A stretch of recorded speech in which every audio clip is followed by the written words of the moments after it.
Hi everyone, this is Arpad from the YouTube channel Storypath Academy, and today is Storytime Tuesday. So today I'm gonna talk about the art of the rug beating when I was introduced to it. So as you know, and during the 90s in Romania, when I was a child, right? Because of hyperinflation, there was times, especially during the summer, where we lived on this little homestead, but we didn't live there all the time.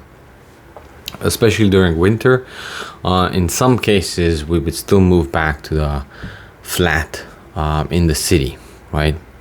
And what you need to know about these flats in the city, or apartments, the concrete buildings that we used to live in, was that they were really built according to the dictates of Ceausescu.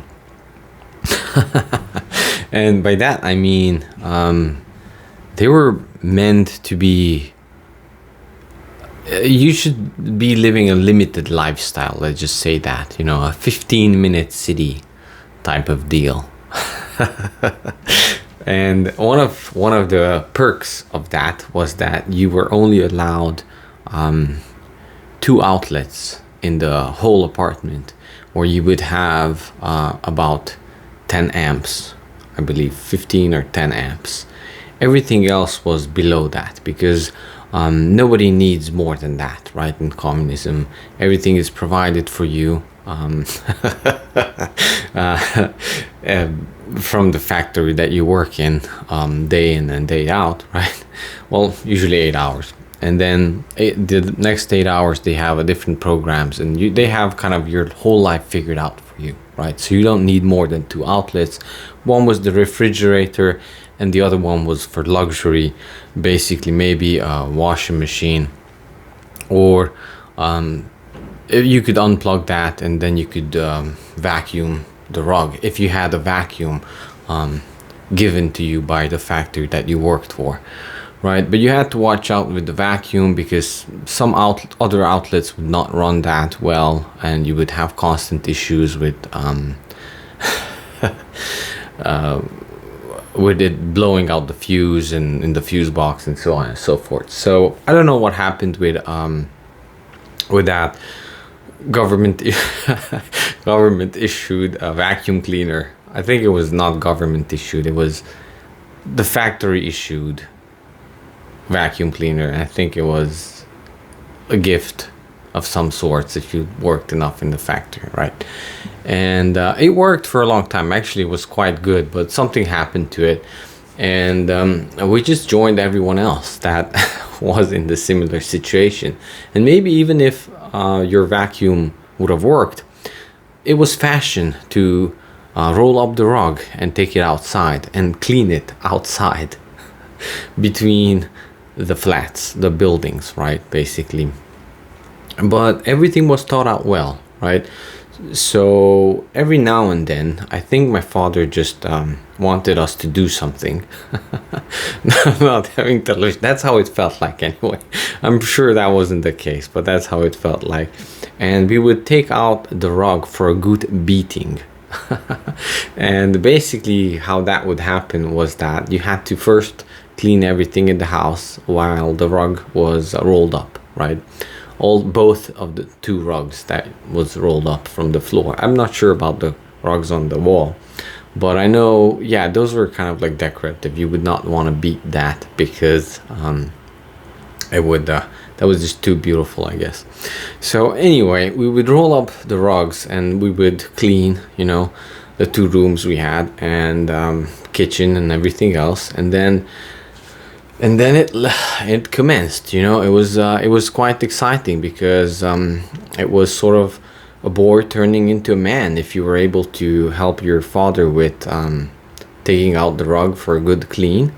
And the way that happened was that if your shoulder was wide enough, and hopefully by that time it was, you could handle the little rug, and basically you would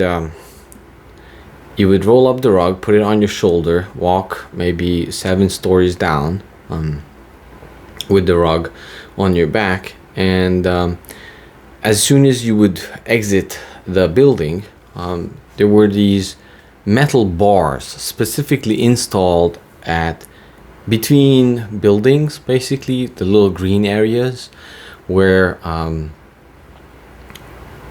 it was specifically designated. I'm not sure it was thought out that way, but people came up with this idea that if you have a metal bar, right, you could put your rug over that, right, the two sides.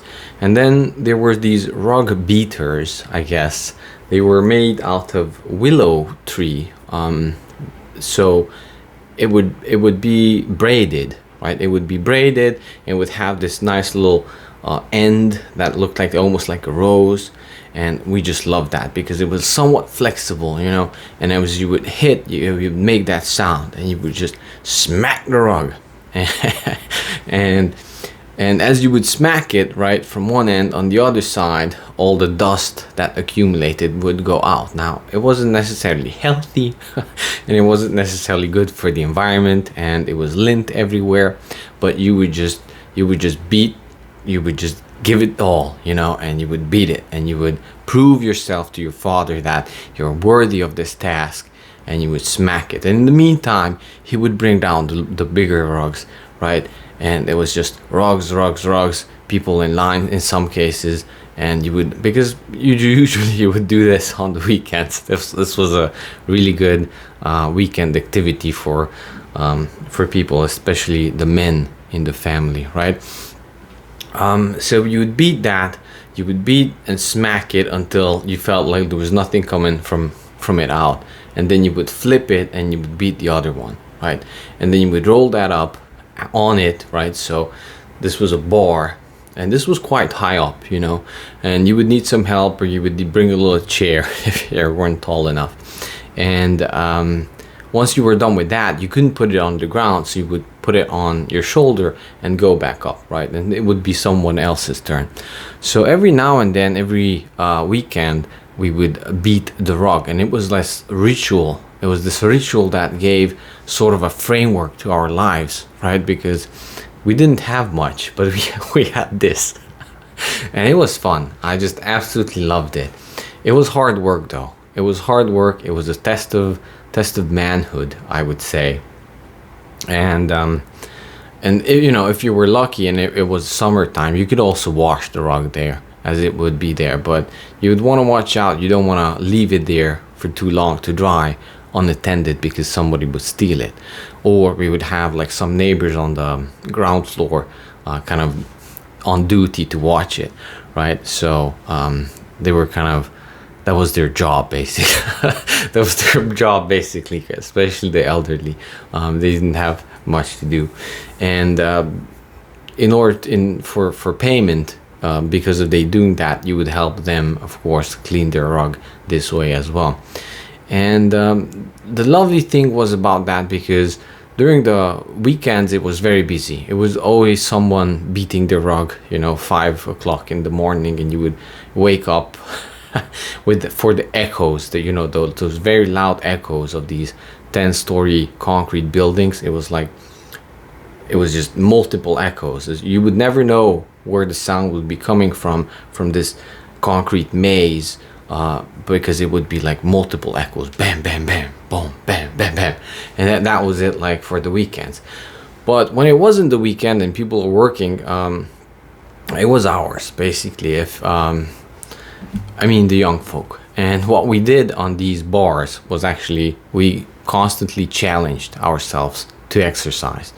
And what we would do is usually pull-ups, but also body ups and, you know, flip overs, and whatever you could imagine, because you would have the two bars right at the end and the bar at the top, and there were usually some really good reinforcements. And it was pretty good steel, you know, we still had some good steel back then. and it was just the right amount, sometimes a bit thicker than you would want it, so you couldn't hang on for a long time, where it was perfect for pull-ups and just, you know, lifting your legs and then turning yourself backwards between kind of your hands. You would turn your legs, And I always liked to climb and climb everywhere, even on the sides of the on the buildings and the scaffoldings. When I was bored, basically it was the poor man's, whatever it's called, parkour, or I don't know what's called nowadays, but basically jumping off of buildings and climbing all the places where you shouldn't be. So I was quite young when my father saw that I really liked working out on those bars, and instead of just me climbing there up and down, he gave me a couple of exercises basically. And he was really good. He was always very fit, by the way. And he showed me a couple of tricks what he could do, right? And then he gave me do 10 of these, do 10 of these, and do 10 of these basically. So I believe it was 10 pull-ups, and then I would try the body ups, but that wouldn't always work. But what I would do is the reverse body up, where you put your legs up first. So that would be 10. But the most difficult at first was where you would, I don't know what they're called, by the way. So you would hold on to your hand with your hands, both hands, and in between your hands you would push your legs upwards, but below the bar that you're holding, and you would push your legs all the way down to where your hands would be like really hurting, and then you would pull your legs all the way back up and down again in the front. And I would have to do 10 of those, and that was, I think, 3 or 4 exercises. These are the ones I remember that I would have to do, and I would have to do every single day, whether that was winter or summer, cold or freeze. It didn't matter. Whether it was raining, when I would go to school or do something, I would usually just put my bags down and do 10 of those, and then 10 of some else when I would come back home.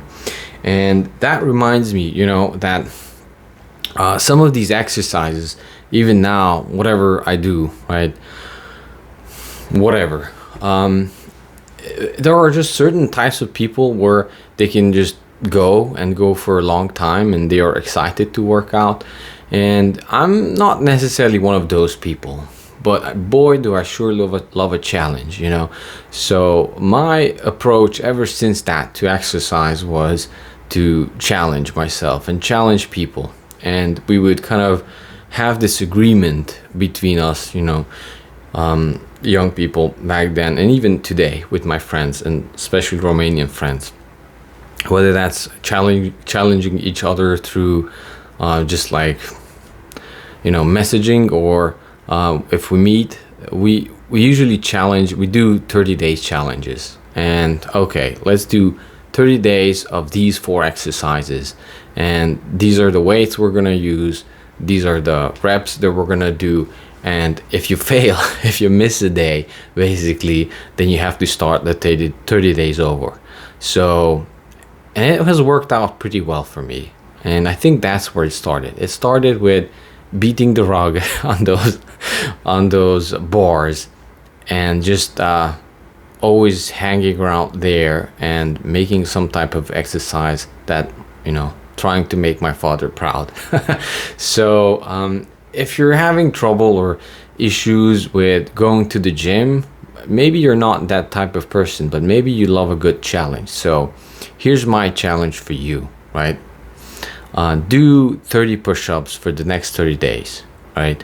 And but if you miss a day, remember, so you don't have to accept it, right? You can accept 10 push-ups for the next 30 days. You can accept 20 push-ups for the next 30 days, or 50, which is sort of my commitment usually.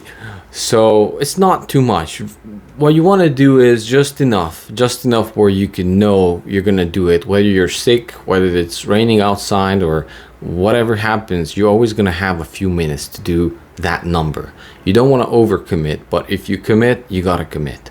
There's nothing else. You gotta finish it. And if the Lord doesn't want you doing that day, then you probably won't do it. But since you have that commitment, then your 30 days restart. And that's how it's gonna go until you finish 30 days consecutive of whatever number of push-ups that you have agreed to yourself. So let me know if you take this challenge, and see you next Tuesday or sometime in between. All right, Talk to you next time.